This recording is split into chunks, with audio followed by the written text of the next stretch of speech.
Olá, amigas e amigos do Nocaute. Eu estou aqui hoje na Universidade de Coimbra, no Centro de Estudos Sociais, para entrevistar o professor Boaventura de Souza Santos. O professor Boaventura é professor catedrático jubilado da Faculdade de Economia da Universidade de Coimbra e professor da Universidade de Wisconsin-Madison, nos Estados Unidos. Aqui ele coordena o projeto ALICE, desenvolve estudos e teorias em torno das epistemologias do Sul. O professor Boaventura de Souza Santos lançou agora, na segunda semana de abril, o livro O Fim do Império Cognitivo, lançado aqui em Portugal pela editora Almedina e no Brasil pela editora Autêntica.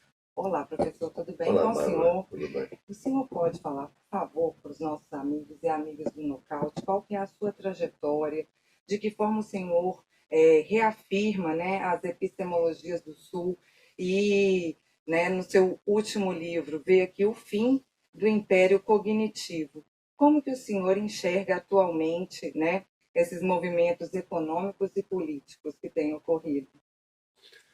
Olha, Bárbara, eu acho que a gente, ao longo do século passado, nos últimos 100 anos, acumulou muitas frustrações com todos os modelos de transformação social progressista que a gente foi desenhando ao longo do tempo. Não é? A gente começou o século XX com dois grandes modelos de transformação social, que era a Revolução e o Reformismo Democrático, e chegamos ao século XXI sem nenhum deles.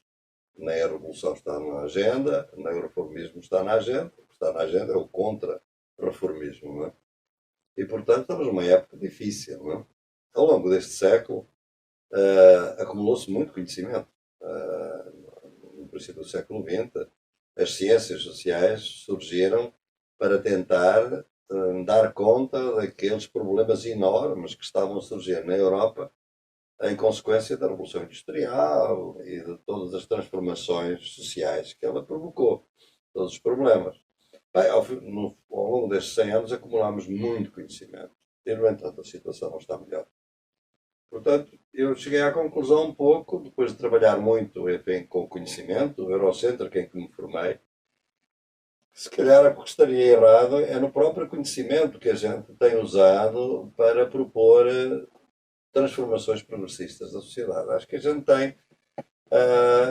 tem confiado demasiado no nosso conhecimento, um conhecimento académico, um conhecimento universitário, inclusive no meu caso, a minha formação marxista e, portanto, o conhecimento a partir do Marx e do marxismo, que para mim continua a ser uma teoria muito importante, mas que de todo modo nos deu uma série de orientações que no fundo a gente verificou que na prática acabaram por não funcionar.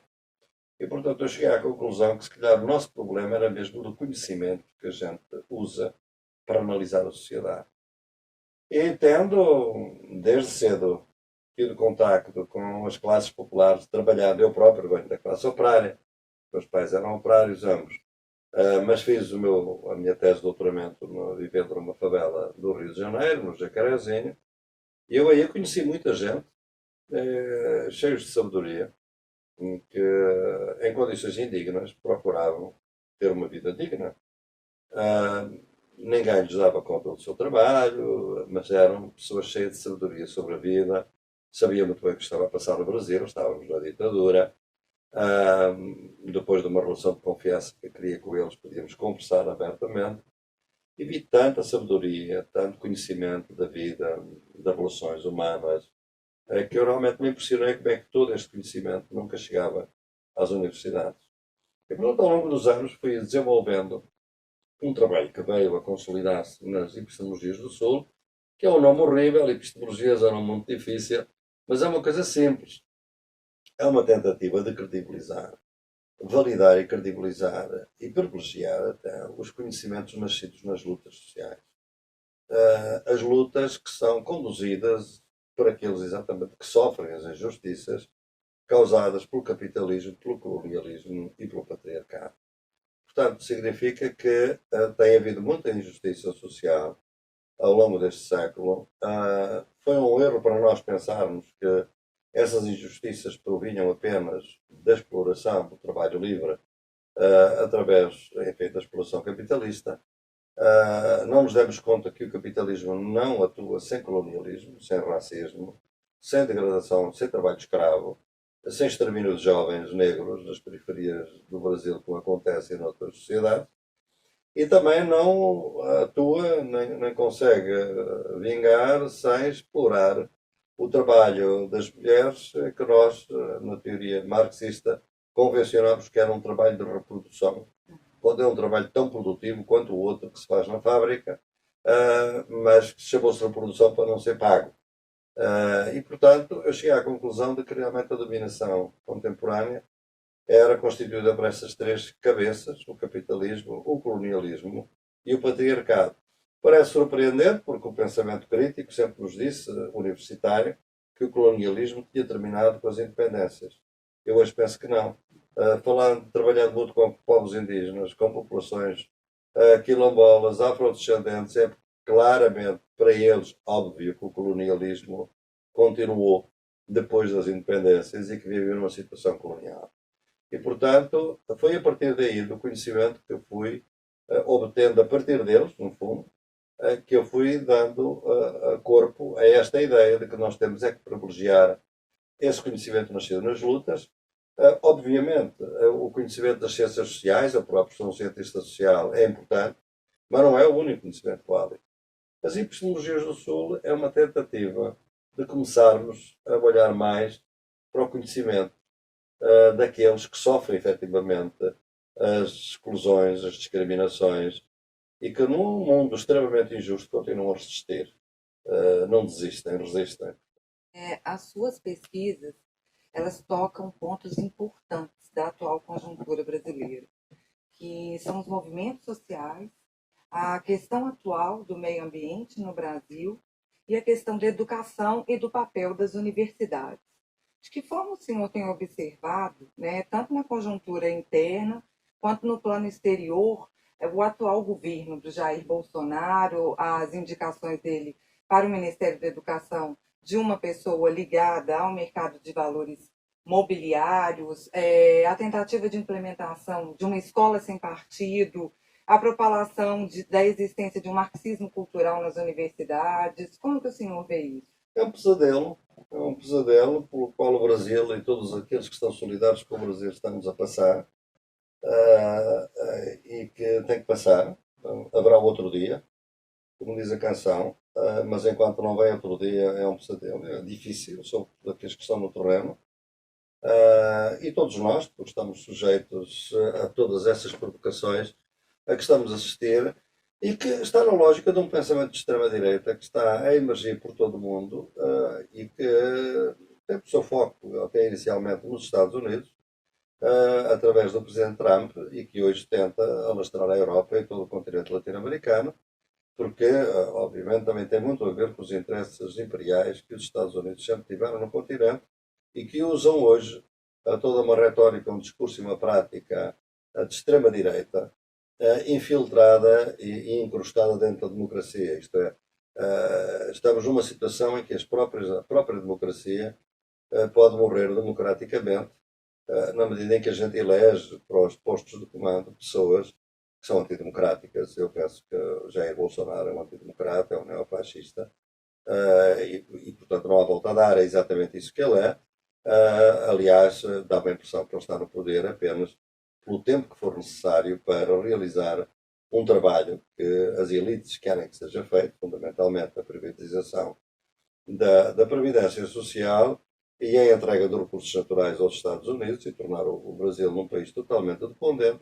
E depois disso, provavelmente, é uma pessoa de tal maneira ridícula que eventualmente poderá ser descartado depois de fazer esse trabalho, não é? A sua estratégia tem sido a estratégia de todos os governos conservadores e, sobretudo, da extrema-direita.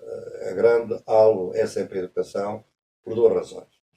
Primeiro, porque na educação, na medida em que ela se conseguiu democratizar ao longo do século XX e deixou de ser apenas uma educação para as elites e houve também uma educação onde as classes médias e até as classes populares, nomeadamente no Brasil, nos últimos 15 anos tiveram algum acesso através das ações afirmativas, essa educação democratizou-se e teve a possibilidade de dar uma visão pluralista e, portanto, mais aberta, mais objetiva da sociedade brasileira, mais crítica, mais independente.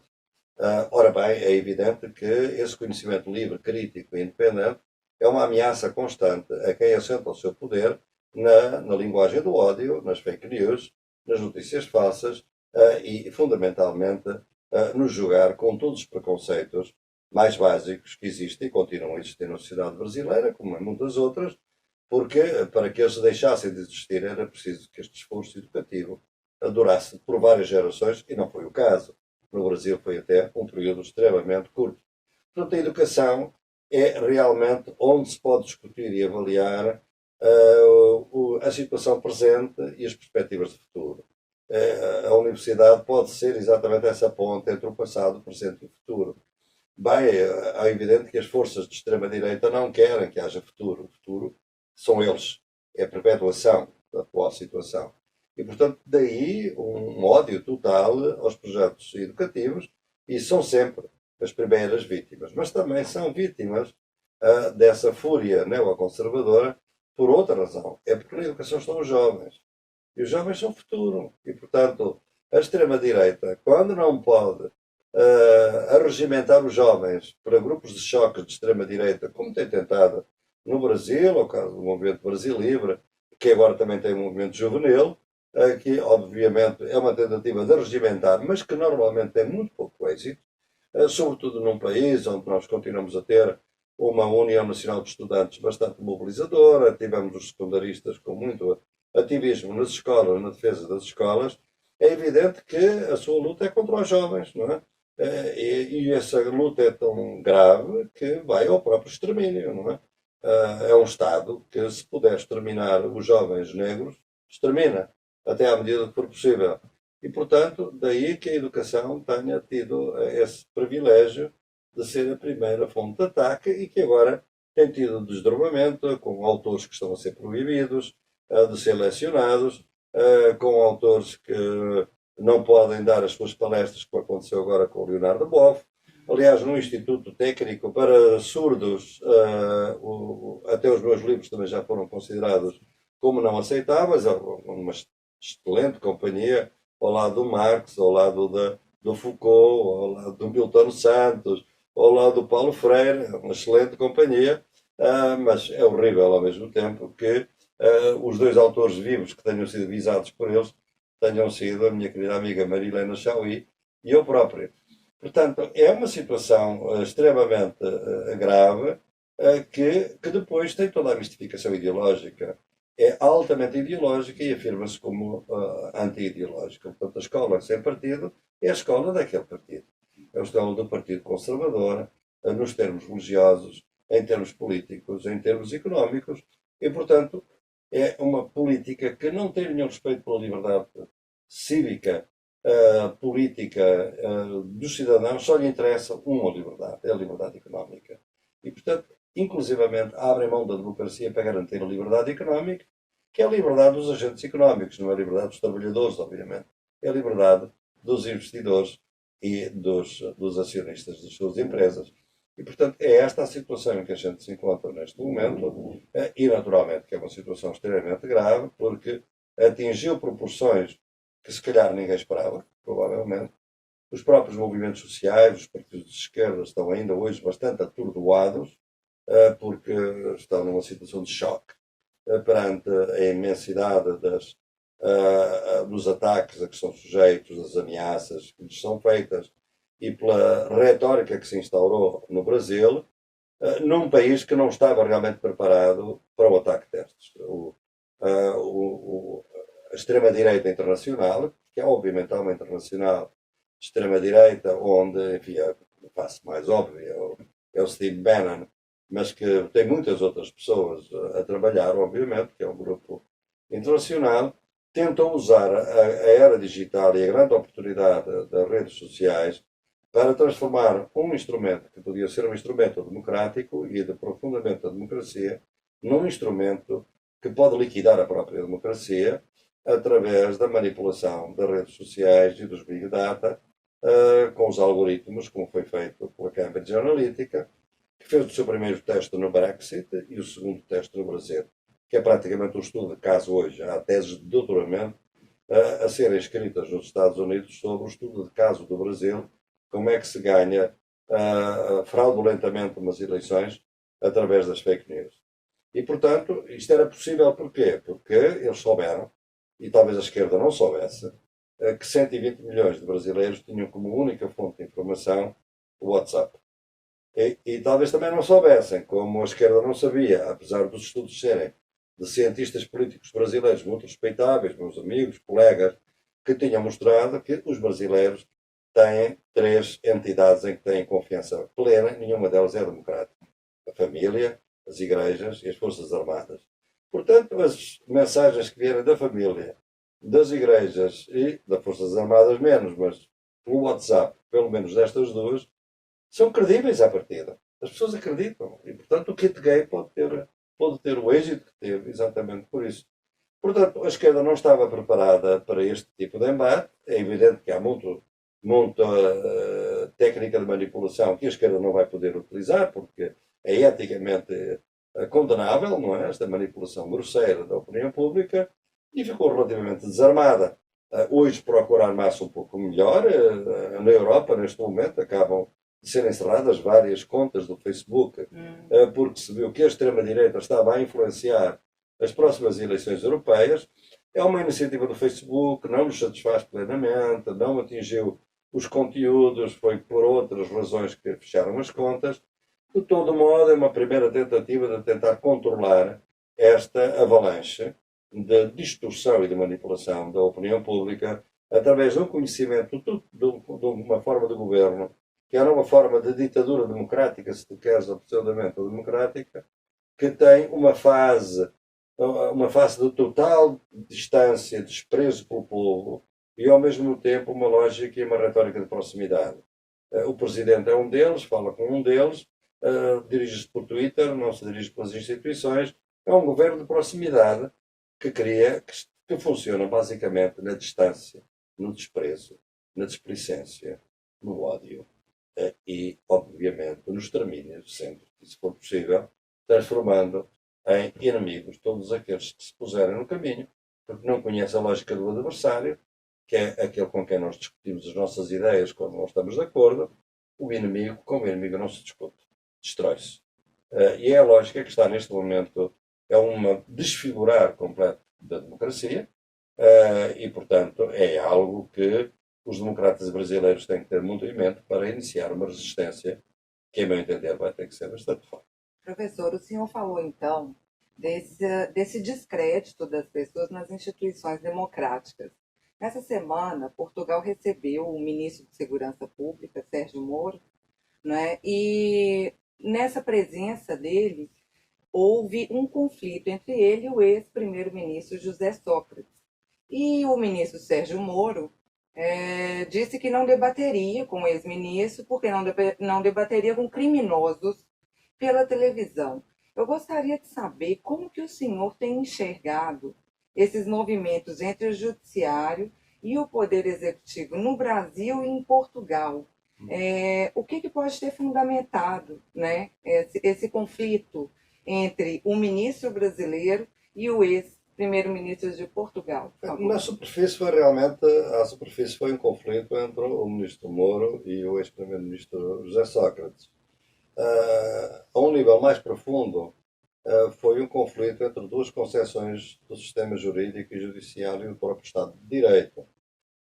Isto é, o juiz, falso juiz, a meu entender, e fundamentalmente político, que ele sempre foi, Sérgio Moro, veio com uma lógica de estado de exceção dentro de uma normalidade constitucional. Ele não conhece a normalidade constitucional e, portanto, tem uma lógica de estado de exceção, que significa que os alvos políticos devem ser liquidados judicialmente como inimigos. É um estado de exceção. Veio a Portugal, onde esse estado de exceção não existe. E, portanto, foi um conflito entre um Estado constitucional normal e um Estado constitucional de exceção, que é exatamente o que acontece neste momento no Brasil. A resposta que lhes foi dada exatamente em Portugal foi essa.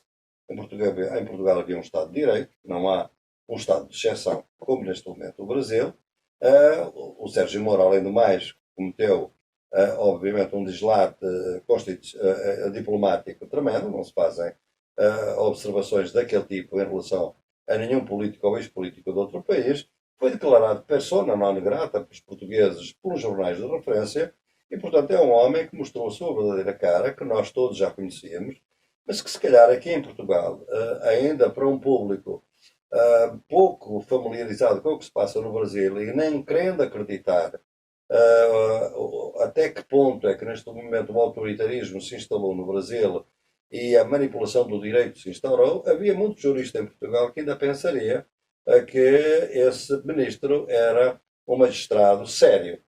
Mostrou-se que ele é um magistrado fraudulento.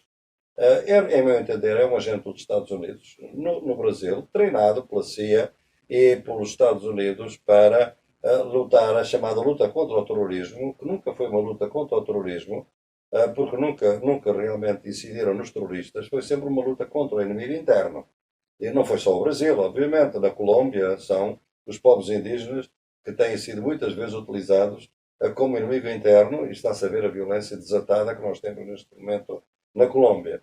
No Chile, o inimigo interno e as políticas de inimigo interno foram utilizadas contra os mapuches, precisamente porque eles estavam no caminho das empresas mineradoras, da exploração da madeira. E no Brasil, o inimigo interno foi o presidente Lula, foram os partidos de esquerda, e, portanto, foi essa transformação no inimigo, porque, de outra maneira, num Estado de Direito normal, ninguém pode ser preso sem que o caso tenha transitado em julgado. O presidente Lula, na altura, não estava condenado em terceira instância, estava só em segunda instância. Houve todos os atropelos judiciais que foram cometidos ao longo de todo o processo. Houve inversão da hierarquia judicial, porque é um juiz de direito que praticamente se impõe ao Tribunal Supremo. Houve interferência das Forças Armadas junto do Supremo Tribunal Federal, ou seja, uma série de desmandos processuais que mostram que verdadeiramente não há um Estado de Direito no Brasil neste momento. Há um Estado de exceção.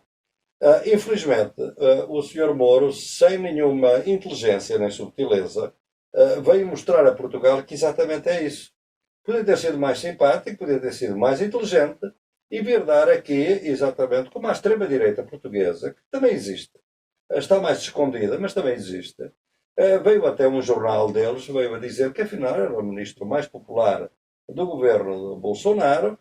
Obviamente gostariam que ele tivesse feito uma boa figura e mostrasse uma figura calma, que vem exercer o direito, que não se enerva, porque não viram as gravações em que quando ele se enervou com o presidente Lula, portanto, não tinham visto isso e, portanto, pensavam que era um juiz sereno, pacato, imparcial. Nada disso. É uma fera política que realmente aplicou a José Sócrates, que é uma pessoa que está em julgamento e que, portanto, qualquer crime que tenha cometido não foi ainda julgado por ele e que o declara como criminoso. Foi exatamente o que fez com o Lula da Silva. Portanto, isto é um dislate, é uma coisa que não tem, realmente é um poder destemperado, sabe? Não falta, falta de bom senso mínimo, o que significa que tem uma arrogância enorme, o que significa, obviamente, que tem as costas quentes, porque tem atrás deles o Império dos Estados Unidos. Eles estão ao serviço do Império dos Estados Unidos, da entrega de recursos naturais e de permitir um alinhamento total do Brasil com os Estados Unidos contra a China, sabendo que isso é complicado, obviamente, porque a China hoje é o grande comprador da soja do Brasil e a agroindústria precisa muito da China, mas é evidente que querem separar o Brasil de qualquer influência chinesa e provocar um alinhamento total com os Estados Unidos. Aí está a Petrobras a entregar o pré-sal, ainda agora entregou mais uma fatia, e é basicamente isso que eles pretendem fazer. E o ministro Moura é um agente privilegiado, aliás, certamente o candidato dos Estados Unidos a uma próxima presidência dos Estados, do Brasil, apenas esperando que o Bolsonaro faça este trabalho que tem agora que fazer, para depois se descartarem dele e certamente entregarem a presidência ao Sérgio Moro. Essa exceção que o senhor fala é presente, né, em vários estados latino-americanos. O senhor vê a possibilidade de se restabelecer a democracia nesses estados, num curto, longo espaço de tempo? O que o senhor vê como perspectiva para esses países que se encontram, como o senhor disse, vivendo esse pesadelo? Não, a história recente não é uma história muito favorável, não é? Quer dizer, porque nós vimos sempre que as oligarquias no continente tiveram sempre duas estratégias. Tiveram uma estratégia tradicional e agora aplicaram uma nova estratégia para a qual as forças democráticas não estavam preparadas. A estratégia tradicional era esta. Sempre que havia uma pressão popular muito forte, como aconteceu no tempo do Jango, por exemplo, a ideia é que é preciso liberarmos da democracia e ir para a ditadura. Todo recorre-se à ditadura militar. E, portanto, é uma translação da democracia para a ditadura. Agora, a estratégia é outra e foi muito bem pensada pelos Estados Unidos desde a queda do Muro de Berlim e aplicada globalmente. Isto é, a translação da dominação de um poder para outro é dentro do âmbito democrático, ou formalmente democrático. Como o poder legislativo e o poder executivo são mais vulneráveis às pressões populares através dos processos eleitorais, o objetivo é privilegiar aquele poder de soberania, órgão de soberania, que está mais imune às eleições, que é o Poder Judicial, que não é eleito. E, portanto, é aquele que está mais vulnerável a ser influenciado por estratégias imperiais ou oligárquicas. E foi isso que se tem a fazer. Portanto, a deslocação é a deslocação para o judiciário do trabalho que antes era feito fora do contexto democrático e agora feito dentro do contexto democrático, através da manipulação do direito e do sistema judicial, criando um estado de exceção sob a aparência democrática. Portanto, as forças de esquerda e democráticas não estavam preparadas para isso.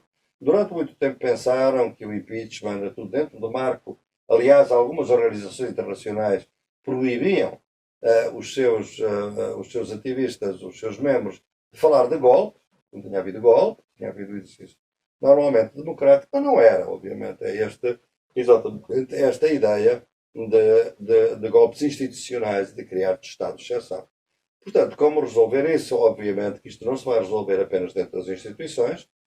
Nós vemos que neste momento todo o sistema do poder judicial, que podia ser o tal moderador que é na democracia liberal, está ele próprio a atravessar um conflito absolutamente inédito. Basta ver o que se passa no Supremo Tribunal Federal neste momento, com juízes contra juízes, com militares contra juízes, com procurador-geral contra os juízes e eles entre si, e o ministro contra eles. Portanto, temos uma situação quase de anomia, quase caótica à beira do caos institucional. Portanto, as oligarquias não mediram muito bem, não calibraram bem a sua dominação. As oligarquias brasileiras, se tivessem tido calma e paciência, ganhavam limpamente as eleições de 2018 sem ter causado nenhuma destruição institucional. O desgaste do poder do PT, alguns erros cometidos pela Presidente Dilma quando chegou ao poder, a crise internacional, tudo isso levaria eventualmente a uma rotação do poder e eles ganhariam as eleições. Mas estavam impacientes. Queriam chegar ao poder quanto antes. Não queriam tolerar qualquer ataque aos seus privilégios. Sabiam que a partir daquele momento, para haver redistribuição social no Brasil, era preciso que houvesse alguma redistribuição através da tributação dos ricos. Era preciso tirar aos ricos para dar aos pobres, senão não era possível continuar as políticas sociais. Portanto, porque agora já não havia o boom das commodities e, portanto, perante isso, eles acharam que era melhor pôr termo a todo esse sistema. Portanto, como é que se vai resistir? Eu penso que a resistência vai ser institucional e fora das instituições. Dentro das instituições, é evidente que a esquerda tem que se reorganizar. Eu, como sabe, escrevi em 2016 e foi um livro que tem tido bastante êxito. Vamos lançar agora, no Rio, a segunda edição, e em Ribeirão Preto, um livro chamado Esquerdas do Mundo Unidos, em que eu tenho vindo a propor que as esquerdas têm que abandonar o seu sectarismo e o dogmatismo e tentar unir-se, porque os fascistas não só estão à porta, como até já estão com um pé no poder. E, portanto, enquanto é tempo, porque as esquerdas na Europa, nos anos 30, só se uniram quando o Hitler já estava no poder, quando já era tarde demais. A minha ideia é que pode ser tarde demais amanhã. E, portanto, é preciso uma reorganização das forças de esquerda. Infelizmente, as situações não são favoráveis para isso. Por outro lado, eu penso que tem que ser os movimentos sociais e as organizações sociais, a juventude, penso as mulheres. Eu penso que neste momento a juventude, as mulheres e os movimentos sociais que já estavam mais, digamos, consolidados no Brasil, o próprio MST e o MTST, têm um papel muito importante a desempenhar. Só que eu penso que neste momento, quer o MST, quer o MTST, movimentos sem teto, não é?